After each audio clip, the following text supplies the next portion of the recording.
Kairete Mathatai. Welcome, students.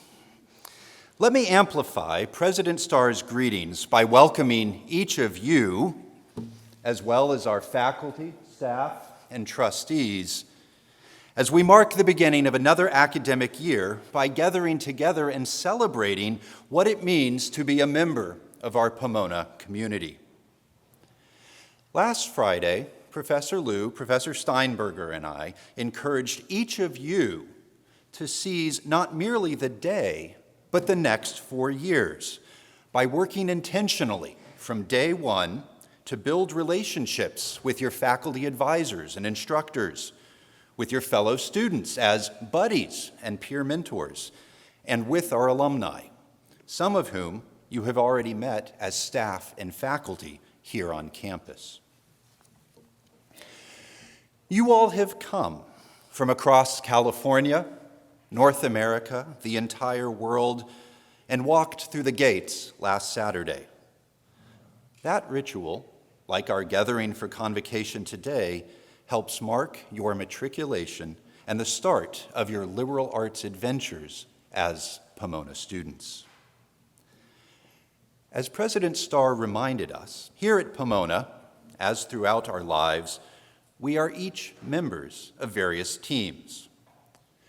Now, for Aristotle, the 4th century Greek polymath whose research ranged from metaphysics to marine biology, how's that for a double major? This thought would have come as no surprise.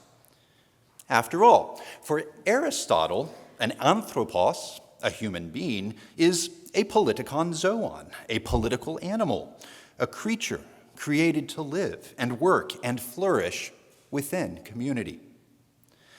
Later in his Politics, Aristotle goes on to define the polites, the member of the polis, as one who metok ekon ton timon, who shares in the honors of the community.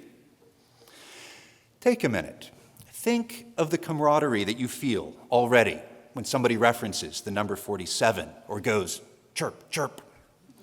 Think of the respect you feel for Grace as your elected representative and ASPC president, of the pride you feel when you learn of fellow sagehens winning Fulbrights, winning SCIAC championships, winning a Nobel Prize. These experiences, drawing us together and helping define us as a community, reveal some of what Aristotle has in mind here. Yet even as we might begin rattling off the regular and the extraordinary honors that we enjoy as sagehens, gathered as we are, as students and staff and faculty, into this flock and thereafter engendering and enjoying its successes, we should not forget that these remarkable honors and privileges are accompanied by obligations and responsibilities.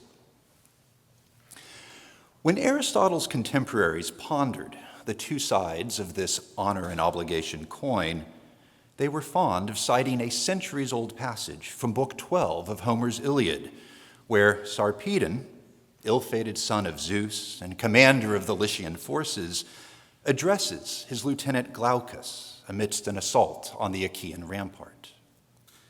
Like my welcome here, Sarpedon's address is an exhortation, an encouragement to appropriate action.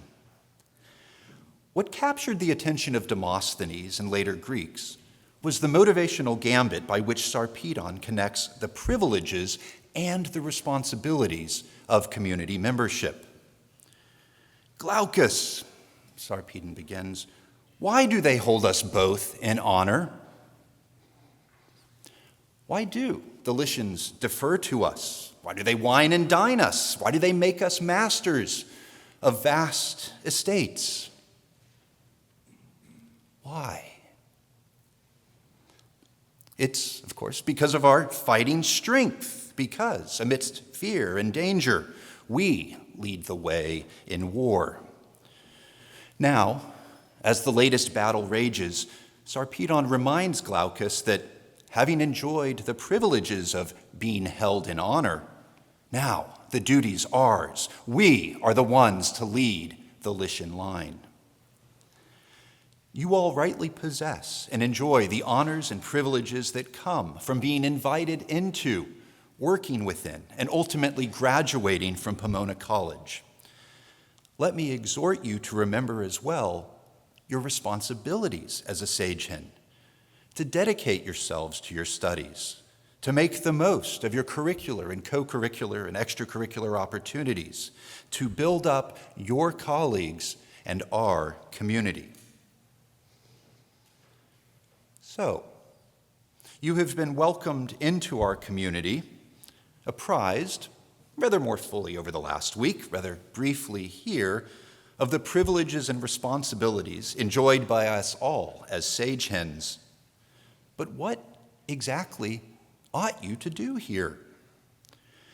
To provide some guidance, let me offer one final ancient quote, one beloved by past Sage-Hens: U ta zain, Allah ta u zain. Okay. Well, what does that mean? Not to live, but to live well. Very good. Well translated. Full marks. And yet, what does it mean? This phrase, adopted from Plato's Crito, was the motto adopted by the Pomona class of 1895. 130 years ago, 7 magnificent students, Sage-Hens, before we were Sage-Hens, marked the end of their studies by inscribing and dedicating the cornerstone that remains in place just south of Carnegie Hall. Let me close by encouraging each of you to be troubled in a good way by this phrase's meaning, and to let that uncertainty guide you throughout your time and your studies, both at Pomona and beyond our gates. Our mission, as we welcome you today and work with you over the years ahead, is not merely to show or tell you answers, but rather to work side by side with you as we all struggle with that grand and enduring challenge posed by the class of 1895. That we, as individuals gathered in community, seek how we might not merely live, but live well and flourish together. Welcome to Pomona.